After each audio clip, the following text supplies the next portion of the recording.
Hello guys, তো আজকের এই ভিডিওটার মেন অবজেক্টিভ হচ্ছে যারা যারা ইলেকট্রনিক্সে অলরেডি মাইক্রো কন্ট্রোলার এক্সাম দিয়েছো। আমি আশা করছি যারা ইজি টু লার্নিং এর পক্ষ থেকে এক্সাম দিয়েছো, মানে ইজি টু লার্নিং এর স্টুডেন্ট, ঠিক আছে। এবং যারা বাইরে, যারা কিনা লাস্ট দুদিন আমার লাইভ সেশন দেখেছো, তারা দুজনেরই আশা করছি যে দুই ধরনের স্টুডেন্টদেরই এক্সাম খুব ভালো গেছে। তো আজকে যেই মানে ক্লাসটা নিয়ে আমি এসেছি সেটা হচ্ছে যে বহু স্টুডেন্ট এক্সাম দেওয়ার পরে তারা এখনও সন্দেহতে আছে যে তাদের আদৌ এমসিকিউতে ফুল মার্কস এসছে কিনা বা তারা কারেক্ট করেছে কিনা। তো সেই জন্য আজকের ক্লাসটা আমি করছি এবং এই ক্লাসটার মাধ্যমে আমি তোমাদের পুরো এমসিকিউ কোশ্চেনটা সলভ করে দিচ্ছি, যাতে কিনা তোমরা একটুখানি নিশ্চিন্তে কনজিউমার ইলেকট্রনিক্স এক্সামের জন্য প্রিপারেশন নিতে পারো। এবং তোমাদের মধ্যে এখনো অনেকের মধ্যে একটা আহ, কি বলবো, একটা কনফিউশন রয়েছে যে আমি ফুল মার্কস পাবো কিনা বা কত মার্কস পাবো। তো দেখে নাও ওয়ান স্টপ সলিউশন, এরপরে আর কোনো ভিডিও দেখার দরকার নেই। মাইক্রো কন্ট্রোলারের ফুল এমসিকিউ কোশ্চেন সলিউশন আমি প্রোভাইড করছি উইথ মানে একদম এক্স্যাক্ট অ্যান্সার, ঠিক আছে, কোনো ইধার উধার কথা নয়। তো চলো আজকে স্টার্ট করা যাক। তাহলে আমাদের যে প্রথম কোশ্চেনটা আছে, যেটা কিনা তোমরা দেখতেই পাচ্ছ যে জিজ্ঞাসা করেছে যে হার্ভার্ড আর্কিটেকচার কোন কোন ধরনের তোমার মাইক্রো কন্ট্রোলারে ফলো করা হয়। এখানে কারেক্ট অ্যান্সার অবশ্যই এখানে একজন যে দাগিয়েছে সে ঠিকই করেছে, অল অফ দ্য অ্যাবভ। কেন? কেন 8051, 8052, 8031 এরা সবাই কিন্তু এই সমস্ত যদি আর্কিটেকচারগুলো তোমরা দেখো তাহলে দেখবে এই সমস্ত ধরনের মাইক্রো কন্ট্রোলারই হার্ভার্ড আর্কিটেকচার তোমার ফলো করে। এবং আমাদের যদি এই পিকচারটা দেখি, হার্ভার্ড আর্কিটেকচারে আমরা জানি ডেটা মানে তোমার কি হয়, ডেটা মেমোরি আর হচ্ছে প্রোগ্রাম মেমোরি সেপারেট থাকে, যেটা কিনা দেখতে পাচ্ছ, যেটা কিনা ভন নিউম্যান আর্কিটেকচারে থাকে না। তাহলে 8051, 8052 এবং 8031 এই তিনটেতেই কিন্তু আমরা দেখতে পাই আর্কিটেকচার যদি দেখি প্রোগ্রাম মেমোরি এবং ডেটা মেমোরি কিন্তু সেপারেটেড রয়েছে। এই কারণে কিন্তু আমাদের এখানে অপশন হয়ে যাবে অল অফ দ্য অ্যাবভ। তাহলে Harvard architecture is followed in not only 8051, also used in 8052 as well as 8031, ঠিক আছে।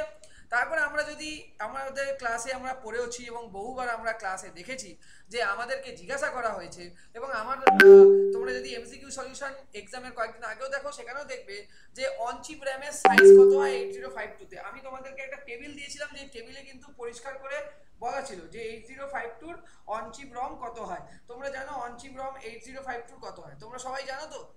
বলো কারা কারা জানো না, বা কারা কারা কি অ্যান্সার দিয়েছো একটু প্রিমিয়ারে যে এই যে ভিডিও তোমরা দেখতে পাচ্ছ এখানে তোমরা একটু জানিও যে, ঠিক আছে, যে কত হয়। তোমাদের ওই চার্টটা দেখলেই বুঝতে পারবে।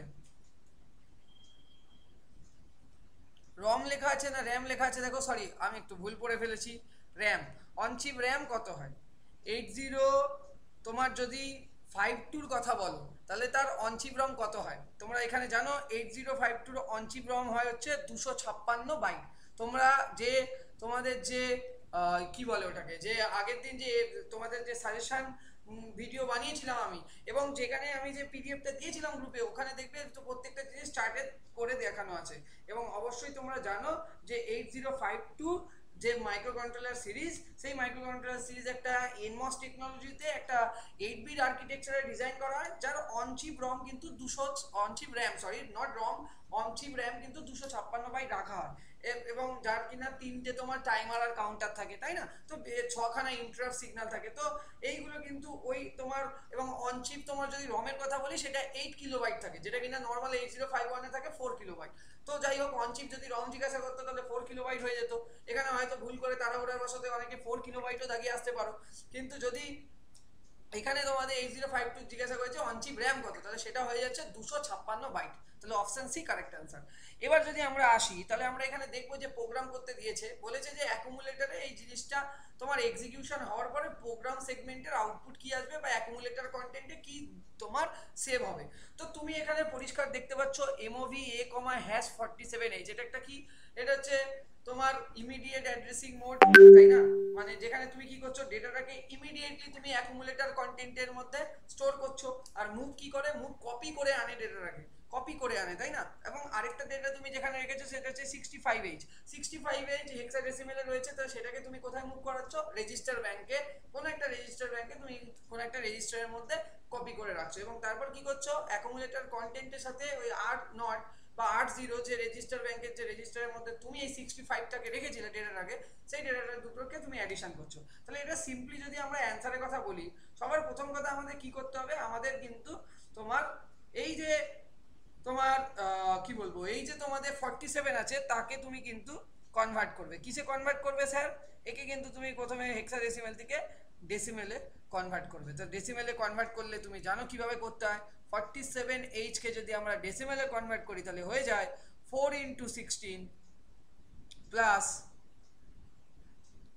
16 to the power 1 plus 7 × 16 to the power 0। যদি এটা যদি ক্যালকুলেট করো, অল টোটাল তোমার ক্যালকুলেট করে আসবে কত, 4 long 64, R 7 × 16 to the power 0 মানে হচ্ছে কত, 1। তাহলে 64 প্লাস 7 মানে হয়ে গেল 71। এটা কিসে আসলো? এটা কিন্তু ডেসিমেলে আসলো তোমার হেক্সাডেসিমেল থেকে। সেরকম ভাবে সিমিলারলি যদি তুমি 65H কে যদি ডেসিমেলে কনভার্ট করতে চাও, তাহলে তোমার বুঝতেই পারছো 6 × 16 to the power 1 plus 5 × 16 to the power 0। তাহলে এখানে হয়ে গেল 6 16 তোমার কত হয়, 96, আর এখানে হয়ে গেল তোমার 5, তার মানে হয়ে গেল 101। এটা ডেসিমেলে। এবার যদি তুমি দুটোকে ডেসিমেলে নিয়ে এসছো, তাহলে টোটাল ডেসিমেলে তোমার অ্যাড করার পরে ডেসিমেল নাম্বার কত দাঁড়াবে, 101 আর 71 172। তাহলে রেজাল্ট যেটা আসবে সেটা হবে হচ্ছে কত, 47H প্লাস 65H। এইটা ইকুইভ্যালেন্ট টু তোমার ডেসিমেলে হচ্ছে 71 প্লাস 101, তাই না? তার মানে তোমার টোটাল রেজাল্টটা আসলো ডেসিমেলে 172। কিন্তু এবার আমাদের তো হেক্সাডেসিমেলে করতে হবে। তাহলে 172কে যদি আমরা হেক্সাডেসিমেলে নিয়ে যাই, তাহলে সেটা দেখবে তোমরা ইজিলি, তোমরা যদি একটু ক্যালকুলেট করে দেখে নাও, তাহলে তোমরা দেখবে এটা ACH আসছে। ঠিক আছে? কিভাবে স্যার? তোমরা দেখে নাও, 1 × 10 square plus 7 × 10 to the power 1 plus 2 × 10 to the power 0। তাহলে 10 মানে 100, ঠিক আছে, ওকে, প্লাস, ঠিক আছে, এটাকে যদি ক্যালকুলেট করো তাহলে কত হচ্ছে, 100 100, এদিকে হচ্ছে তোমার 70 প্লাস এটা হচ্ছে 2, 172ই তো আসছে না? ক্যালকুলেট করে আমি একবার জাস্ট ক্রস চেক করে দেখে নিলাম, 172ই আসছে। এবং এটাকে যখন হেক্সাডেসিমেলে কনভার্ট করে নেবে, তখন তুমি কিন্তু এটা দেখবে এটা আসছে ইকুইভ্যালেন্ট টু ACH। ঠিক আছে, ACH। তাহলে AC হচ্ছে কারেক্ট অ্যান্সার। তাহলে এইভাবে তোমরা জিনিসটাকে ভাবতে পারো। আচ্ছা, এবার আমরা আসি যে কোন অ্যাড্রেসিং মোডে আমরা এইভাবে ইউজ করি, @R1। এটা সবসময় হচ্ছে ইনডাইরেক্ট অ্যাড্রেসিং মোডের ক্ষেত্রে এটা ইউজ করা হয়, কারেক্ট। রেজিস্টার ইনডাইরেক্ট অ্যাড্রেসিং মোডেই কিন্তু আমরা এই সাইনটা ইউজ করে থাকি, তাই না? আমরা যখন ইনডাইরেক্ট অ্যাড্রেসিং মোডের কথা বলবো, তখনই আমরা কিন্তু এই ধরনের তোমার সিম্বল দেখে থাকি। তাহলে আমরা সিম্বল কোথায় দেখে থাকি, ইনডাইরেক্ট অ্যাড্রেসিং মোডের ক্ষেত্রে, ঠিক আছে? তাহলে এটার কারেক্ট অ্যান্সার হয়ে যাবে indirect addressing mode, because indirect addressing মোডে আমরা কিন্তু সিম্বলটা ইউজ করি। So symbol indicate addressing mode in 8051 assembly level language. ঠিক আছে? এবার এখানে আমাদের জিজ্ঞাসা করেছে ফাইন্ড দ্য ইনভ্যালিড ইনস্ট্রাকশন। এই ইনস্ট্রাকশনটাও ঠিক আছে, মাল এবি এই ইনস্ট্রাকশনটাও কারেক্ট, ঠিক আছে? এবং তাহলে তোমার কোন ইনস্ট্রাকশনটা কারেক্ট নয়? তোমার ইনস্ট্রাকশন কারেক্ট নয় এইটা।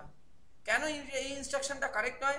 কারণ 8051 অ্যাসেম্বলি লেভেল ল্যাঙ্গুয়েজে কখনোই ডাইরেক্টলি তুমি কোনো ইমিডিয়েটলি কোনো ভ্যালুর সাথে তুমি কোনো রেজিস্টার ব্যাংকের অ্যাড করতে পারো না। তোমাকে ফার্স্ট অফ অল যেই ডেটাটাই তুমি নেবে, ফার্স্ট ডেটাটা অলওয়েজ তোমাকে অ্যাকুমুলেটর কন্টেন্টে কিন্তু সেভ করতে হবে, ঠিক আছে? কোনোদিনই তুমি কোনো রেজিস্টার ব্যাংকের সাথে কোনো একটা পার্টিকুলার ডেটা বা অ্যাড্রেসে থাকা কোনো ডেটাকে তুমি ডাইরেক্টলি কখনোই অ্যাড করতে পারো না। এটা 8051 অ্যাসেম্বলি লেভেল ল্যাঙ্গুয়েজে এই রুলটা নেই। তোমাকে যদি কোনো ডেটা সাথে অ্যাড করতে হয়, কোনো রেজিস্টার ব্যাংকে থাকা ডেটা বা কোনো এক্সটার্নাল মেমোরিতে থাকা কোনো ডেটা, তাহলে অবশ্যই ফার্স্ট ডেটাটা অবশ্যই তোমাদের অ্যাকুমুলেটর কন্টেন্টে সেভ করতে হবে। তো এটা কিন্তু তাই জন্য এখানে ইনভ্যালিড ইনস্ট্রাকশন হয়ে দাঁড়ালো। তাহলে অপশন সি কারেক্ট নয়, মানে অ্যাকচুয়ালি তোমার কোশ্চেন অ্যান্সার অনুযায়ী অপশন সি তোমরা দাগিয়ে আসবে, তাহলেই নাম্বার পাবে। এবার তোমাদের জিজ্ঞাসা করেছে ইনপুট আউটপুট পোর্ট হিসাবে এক্সটার্নাল মেমোরি থেকে যখন আমরা ডেটাটা আনবো, তখন ইনপুট আউটপুট পোর্ট হিসাবে কোন পোর্টটাকে প্রেফার করা হয়? তোমরা জানো পোর্ট 0 ইউজ করা হয়, কারণ পোর্ট 0তে মাল্টিপ্লেক্স অ্যাড্রেস এবং ডেটা বাসের মতো কাজ করে, তাহলে পোর্ট 0 করে। পোর্ট 2তে কিন্তু আপার 8 বিটটা কিন্তু অ্যাড্রেসকে অ্যাক্সেস করতে পারে এক্সটার্নাল মেমোরি। তাহলে এখানে কিন্তু আমাদের যদি বলি, তাহলে এক্স্যাক্ট অ্যান্সার হয়ে যাবে পোর্ট 0, কারণ এক্সটার্নাল মেমোরি অ্যাড্রেসকে বলেনি, আমাকে অনলি বলেছে use to carry data for external memory in 8051। এখানে যদি অ্যাড্রেসও লিখে দিত কথাটা, তাহলে কিন্তু আমি both port 0 and port 2 K include করতে পারতাম, কারণ পোর্ট 2 এর মধ্যে একটা ফিচার আছে, সেটা কি এক্সটার্নাল মেমোরি। পোর্ট 2 এর আপার 8 বিটের মধ্যে এই ক্ষমতাটা আছে যে এক্সটার্নাল মেমোরি থেকে সে অ্যাড্রেসকে ক্যারি করে আনতে পারে, কিন্তু ডেটাকে নয়। কিন্তু এখানে তোমার ডেডিকেটলি কোশ্চেনটাই করেছে যে এক্সটার্নাল মেমোরি থেকে ডেটাকে ক্যারি করে আনার জন্য কোন ইনপুট আউটপুট পোর্ট ইউজ করা হয়, সেটা অনলি তোমার পোর্ট 0 হবে। তাহলে অপশন বি কিন্তু কারেক্ট। যদি এখানে data as well as address লিখতো, তাহলে পার্শিয়ালি ট্রু হয়ে যেত আমার পোর্ট 2 ও, সেই ক্ষেত্রে আমি অপশনে কারেক্ট করতে পারতাম। বহু স্টুডেন্ট কিন্তু এই জিনিসটা ভুল করে এসছে, কারণ তারা পোর্ট 2টাও দাগিয়ে এসছে। পোর্ট 2টা হবে না এই কারণেই, কারণ এখানে অনলি তোমার ডেটার কথা বলা হয়েছে, অ্যাড্রেস বলা নেই। কারণ port 2 provides the upper 8 bit of the address when accessing the external memory, okay, but port 0 address data দুটোকেই ক্যারি করে এক্সটার্নাল মেমোরি থেকে। তো এই জিনিসটা কিন্তু একটু মাথায় রেখে করে আসলে তোমরা মনে হয় অ্যান্সারটা ঠিক করে আসতে। অনেকেই ভুল করেছো, আমার কাছে যতজন জিজ্ঞাসা করেছো, যার মধ্যে অনেকেই জিজ্ঞাসা করেছো, আমি দেখেছি তাদেরটা ভুল হয়েছে। RAM location for register bank 80 থেকে 87, এটা তো খুবই সহজ। র্যাম রেজিস্টার অবশ্যই জানো 00H থেকে 7FH অবধি হয়, সরি মানে সরি 7FH নয়, 07H অবধি হয়। Option B correct answer. 00H to 07H এটা হলো ডিফল্ট রেজিস্টার ব্যাংক 0, এই অ্যাড্রেসটাকে অকুপাই করে মেমোরি লোকেশনে। তোমাদের লিখতে হতো the default register bank 0 occupy the memory location 00H to 07H।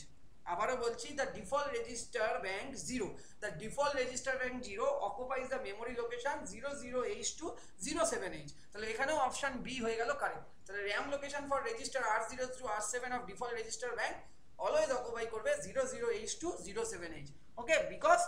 Because আমাদের যে ডিফল্ট রেজিস্টার ব্যাংক আছে 0, সেটা অলওয়েজ মেমোরি লোকেশন ইন্টারনাল যে র্যাম যে তোমরা যে স্ট্রাকচার দেখেছিলে ইন্টারনাল, সেখানে কিন্তু 00H থেকে 07H অবধি ছিল।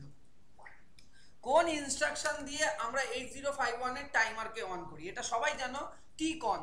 টিকন হচ্ছে এমন একটা স্পেশাল পারপাস রেজিস্টার যার ফুল ফর্ম হচ্ছে টাইমার কন্ট্রোল রেজিস্টার। টিকনের ফুল ফর্ম কি স্যার? টিকনের ফুল ফর্ম হচ্ছে timer control register. Timer control register, timer control register basically use করা হয় টাইমার অপারেশনকে 8051 এর অ্যাক্টিভ করতে, মানে টার্ন অন করতে। তো তোমাদের এখানে লেখা উচিত ছিল যে timer control register is a special purpose register use to control the operation of the timer, okay, operation of the timer. তাহলে এইটা আমাদের প্রথম পেজের যে কটা এমসিকিউ ছিল, তোমাদের যা যা ডাউট ছিল আমি আশা করছি ক্লিয়ার করে দিতে পেরেছি, এবং তোমাদের সেই ডাউটটা আমরা কভার আপ করেছি, তাই তো। এবার নেক্সট আমরা যাব, নেক্সট পেজে আমরা যে কটা এমসিকিউ আছে সেটা আমরা কমপ্লিট করব। চলো দেখা যাক। নেক্সট পেজে আমাদের এমসিকিউর মধ্যে যেটা আছে যে মাইক্রো কন্ট্রোলার যখন অ্যারিথমেটিক অপারেশন বা ইনস্ট্রাকশনকে এক্সিকিউট করছে, তখন ঠিক আছে, তখন সে কোন পার্টিকুলার ফ্ল্যাগ বিটটা এফেক্টেড হয়। সবসময় মনে রাখবে এখানে কিন্তু ডিপিটিআর এক্সটার্নাল মেমোরিকে অ্যাক্সেস করার জন্য ইউজ করা হয়, পিকন পাওয়ার ম্যানেজমেন্টগুলোকে হ্যান্ডেল করে, বি রেজিস্টার মাল্টিপ্লিকেশন এবং অ্যাডিশন এগুলো হয়। বাট অ্যারিথমেটিক অপারেশন করার পরে যদি কোনোভাবে ফ্ল্যাগ বিট এফেক্টেড হয়, সেটা তার মানে সেটা কোন রেজিস্টারের আন্ডারে পড়ছে? সেটা পিএসডব্লিউ আন্ডারে পড়ছে। তাহলে program status word register contain the flag affected by the arithmetic operation, মানে পিএসডব্লিউ হচ্ছে একমাত্র তোমার একটা কি বলবো রেজিস্টার যার মধ্যে তোমার বিভিন্ন ধরনের ফ্ল্যাগ বিটস গুলো কন্টেন করে, overflow flag, parity flag, carry flag, correct তাই না, অক্সিলারি ক্যারি। তো তার মানে কি হচ্ছে, যখনই কোনো রকম অ্যারিথমেটিক ইনস্ট্রাকশন তোমার এক্সিকিউট করছে, তার রেসপেক্টে যে যে রেজাল্ট আসছে, সেই রেজাল্টের জন্য এফেক্ট যে যে এফেক্টগুলো আসছে, সেই এফেক্টগুলো তোমার কিন্তু পিএসডব্লিউর উপরে হচ্ছে, নয় বি রেজিস্টার, না ডিপিটিআর, না পিকন। তাহলে এখানে কারেক্ট অ্যান্সার হয়ে গেল পিএসডব্লিউ। তো এটা কিন্তু তোমাদের পরীক্ষায় লিখতে হতো। ইএ বার এবং পিএসইএন এই দুটো সিগন্যাল 8051 এ কি কারেকশনের জন্য ইউজ করা হয়? দেখো এগুলো সব আগের দিন আমরা পড়িয়েছি। এই দুটোই ইউজ করা হয় তোমার কিসের জন্য? কিসের জন্য তোমরা জানো? এক্সটার্নাল রমকে ব্যবহার করার জন্য, এক্সটার্নাল রমকে ইউটিলাইজ করার জন্য। কারণ আমাদের মানে অন চিপ রম হচ্ছে 4 কিলোবাইট, কিন্তু আমাদের টোটাল অকুপাই করতে পারি আরো 60 যোগ করে দাও, 64 কিলোবাইট, তাই না? তাহলে আমার যে আরো এক্সটার্নাল আমি যদি 60 কিলোবাইটের সাথে যদি আমি কমিউনিকেট করাতে চাই 8051 কে, তাহলে ইএ বার এবং পিএসইএন সিগন্যালই আমাকে কিন্তু এই এক্সটার্নাল রম এর সাথে কমিউনিকেট করতে বা ইন্টারফেস করতে হেল্প করবে। কারণ ইএ হচ্ছে এক্সটার্নাল অ্যাক্সেস আর পিএসইএন হচ্ছে প্রোগ্রাম স্টোর এনেবল। এই দুটো পিন ডায়াগ্রামের সময় আমরা কিন্তু বলেছিলাম। তাহলে অবশ্যই মাথায় রেখো এটা ইউজ করা হয় connection of external ROM. External রমের সাথে কানেকশন করার জন্য এই দুটো খুবই গুরুত্বপূর্ণ পিন। ঠিক আছে, name of the microcontroller which is ROMless. কার রম নেই? রমলেস একটা মাইক্রো কন্ট্রোলারের নাম বলো। 8051 এ রম আছে, 8031 এ আছে, 8052 তে আছে, নেই কিসে? ইন্টেল 8751 এ নেই। আমি আগেও আমার ভিডিওতে বলেছিলাম name of the microcontroller which is ROMless is কি কল্ড? ইন্টেল 8758। 8758 এ কোনো রকম রম নেই। ঠিক আছে, এটা মাথায় রেখো। তারপর বলছে যদি আমি বুলিয়ান ইনস্ট্রাকশনকে ইউজ করে আমি যদি বিট ওরিয়েন্টেড আর Boolean instruction find out the bit oriented Boolean instruction. Boolean instruction এখানে ক্লিয়ার নয়। ডিজিএনজেড হচ্ছে তোমার ব্রাঞ্চিং ইনস্ট্রাকশন। সিএলআর তো হচ্ছে না। অ্যাড হচ্ছে একটা বুলিয়ান ইনস্ট্রাকশন। ঠিক আছে, অ্যাড হচ্ছে একটা corresponding Boolean expression.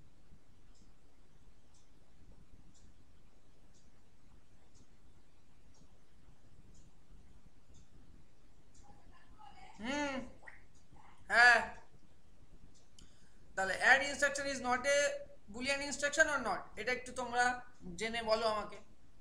Bit oriented অপারেশনের জন্য অ্যাড কি ইউজ করা হবে? অ্যাড ইনস্ট্রাকশনকে তোমরা একটু ভেবে এটা বলো। আমার তো মনে হচ্ছে অ্যাড ইনস্ট্রাকশনই হওয়া উচিত। ক্লিয়ার তো বিট ওয়াইজ তোমার হবে কি? একটু ভাবো।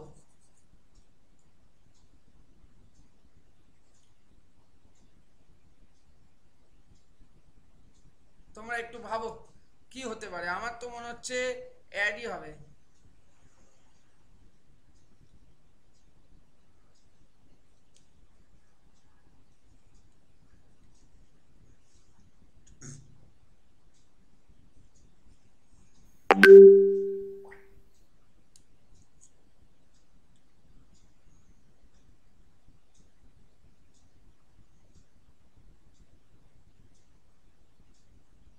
এটা তোমরা বলো।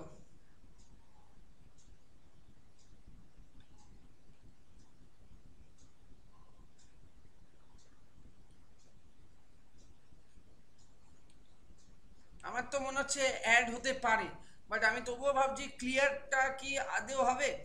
বিট ওরিয়েন্টেড ইনস্ট্রাকশন নয় যদি বলতো, যদি বিট ওরিয়েন্টেড ইনস্ট্রাকশন নয় বলতো, তাহলে আমার ডিএনজেড না না না না, একটু ভাবতে দাও। Clear clear clear clear add কি রয়েছে আদেও?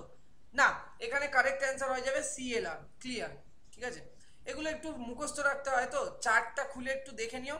ঠিক আছে, ক্লিয়ার। কারণ bit oriented instruction is similar to the logic instruction. এখানে অ্যাডও হবে না। যে যে অ্যাড করে এসছো সে ভুল করেছো, বা অল অফ দ্য অ্যাবাভও হবে না। এখানে একমাত্র সিএলআর হবে। সিএলআর মানে হচ্ছে ক্লিয়ার ক্যারি ফ্ল্যাগ। এটা একটা বিট ওরিয়েন্টেড ইনস্ট্রাকশন। তাহলে find out the bit oriented instruction is clear. ঠিক আছে, ক্লিয়ার হচ্ছে তোমার একটা বিট ওরিয়েন্টেড ইনস্ট্রাকশন। তারপর to connect a sensor with 8051 micro processor, তো মাইক্রো কন্ট্রোলার, সরি 8051 মাইক্রো কন্ট্রোলারের সাথে কোন পার্টিকুলার সেন্সরকে কানেক্ট করার জন্য কোন ডিভাইস ইউজ করা হয়, এটা তোমরা জানো, এটা আগেও তোমরা জানো। Two connect a sensor with 8051 processor dash device is used. কোন ডিভাইস? ইপিরম তো হবে না সেন্সরের সাথে কানেক্ট করার জন্য, রিলেও হবে না। অ্যানালগ টু ডিজিটাল কনভার্টার হতে পারে। সেন্সর থেকে তুমি ডেটা নিচ্ছ। সেন্সর কি করে? সেন্সর কিন্তু ফিজিক্যাল কোয়ান্টিটিকে মেজার করে। তার মানে অ্যানালগকে মেজার করে, ডিজিটাল আউটপুট তোমাকে দেবে। তাহলে এখানে এডিসি হয়ে যাবে হচ্ছে কারেক্ট অ্যান্সার। তাহলে to connect a sensor with a 8051 processor ADC device is used. কারণ সেন্সর কি করে? সেন্সর তোমার ফিজিক্যাল কোয়ান্টিটিকে corresponding to electrical quantity convert করে, বা ডিজিটাল কনভার্ট করে ডিজিটাল কোয়ান্টিটিতে, তাই না? তার মানে তুমি কি করলে এখানে, এখানে তুমি sensor two connect a sensor with 8051 processor, আমরা এখানে এডিসি ইউজ করব। এবার এটা অনেক কন্ট্রোভার্সিয়াল একটা জায়গা। ঠিক আছে, যে আমরা কি পারপাসে সেন্সরটা ইউজ করছি। যদি আমি ভাবি যে আমি সেন্সর মানে আমি ডিজিটাল কোনো ইনপুট যেটা আছে সেটাকে ইন টার্মস অফ সেন্সরের সাথে আমি ইসে করব, তাহলে এটা ডিজিটাল টু অ্যানালগ কনভার্টারও হতে পারতো। এটা একটু কন্ট্রোভার্সিয়াল, বাট আমার মনে হচ্ছে আমার আমার যতদূর আইডিয়া তাতে আমার এডিসি কারেক্ট লাগছে বাকি অপশানগুলোর তুলনায়। ঠিক আছে, তারপর বলা হচ্ছে the 8051 microcontroller has dash number of 16 bit timer and counter. তুমি জানো 8051 এ তোমার দুটো 16 বিট টাইমার আর কাউন্টার থাকে, তাহলে অপশন বি কারেক্ট অ্যান্সার। এবং লাস্ট যে এমসিকিউটা আমরা আসবো সেটা হচ্ছে which of the following alternatives of PSW register will select register bank 2। PSW রেজিস্টারের অল্টারনেটিভ কি আছে যেটা কিনা তোমার রেজিস্টার ব্যাংক 2 কে সিলেক্ট করবে? তোমরা জানো পিএসডব্লিউ 3 বিট এবং পিএসডব্লিউ 4 বিট, এই দুটো বিট কিন্তু তোমার ইম্পর্টেন্ট। তাহলে রেজিস্টার ব্যাংকে যদি আমরা সিলেক্ট করতে চাই তাহলে আমরা জানি 00 মানে ব্যাংক 0, আবারও দেখাচ্ছি 01 মানে হচ্ছে ব্যাংক 1, 10 মানে হচ্ছে ব্যাংক 2, আর 11 মানে হচ্ছে ব্যাংক 3। এবার তোমার ব্যাংক 2 কে সিলেক্ট করতে হবে। ব্যাংক 2 কে সিলেক্ট করা মানে হচ্ছে পিএসডব্লিউ 4 কে আমার 1 হতে হবে বিট, পিএসডব্লিউ 4 এর বিট আমার 1 হতে হবে, আর পিএসডব্লিউ 3 এর বিট আমার 0 হতে হবে। তাহলে পিএসডব্লিউ 3 এর বিট আমার 0 আর পিএসডব্লিউ 4 এর বিট আমার 1, এটাই হলো correct answer. To select the register bank 2, PSW 4 bit should be 1 and PSW 3 bit should be 0। তাহলে তোমরা বোঝা গেল, তাহলে এই হলো তোমাদের করসপন্ডিং এমসিকিউ এর অ্যান্সার। আমরা এই সেশনের মাধ্যমে এমসিকিউ তোমাদেরকে বলে দিলাম, তোমরা একটু মিলিয়ে নিও, ঠিক আছে? নেক্সট ভিডিওতে আমরা আসছি কনজিউমারের এমসিকিউ সলিউশন নিয়ে, এবং তোমরা অবশ্যই সেশনটাকে লাইক করে দিও, শেয়ার করে দিও, এবং অবশ্যই জানিও তোমাদের কার কত মার্কস হলো কমেন্ট বক্সে। টাটা, গুড নাইট, ভালো করে পড়ো। কনজিউমার ইলেকট্রনিক্সে কোনো প্রবলেম হলে অবশ্যই আমার কাছে আসো, আমি তোমার ডাউট ক্লিয়ার করার চেষ্টা করব। এবং অবশ্যই আমরা একটা এমসিকিউ সিরিজও নিয়ে আসবো এক্সামের আগে, যাতে কিনা কনজিউমার ইলেকট্রনিক্সে তোমরা ভালো মার্কস পেতে পারো, যেমন তোমরা মাইক্রো কন্ট্রোলারে খুব ভালো এক্সাম দিয়েছো। ঠিক আছে, গুড নাইট, টেক কেয়ার, টাটা, ভালো করে পড়াশোনা করো, বেস্ট অফ লাক।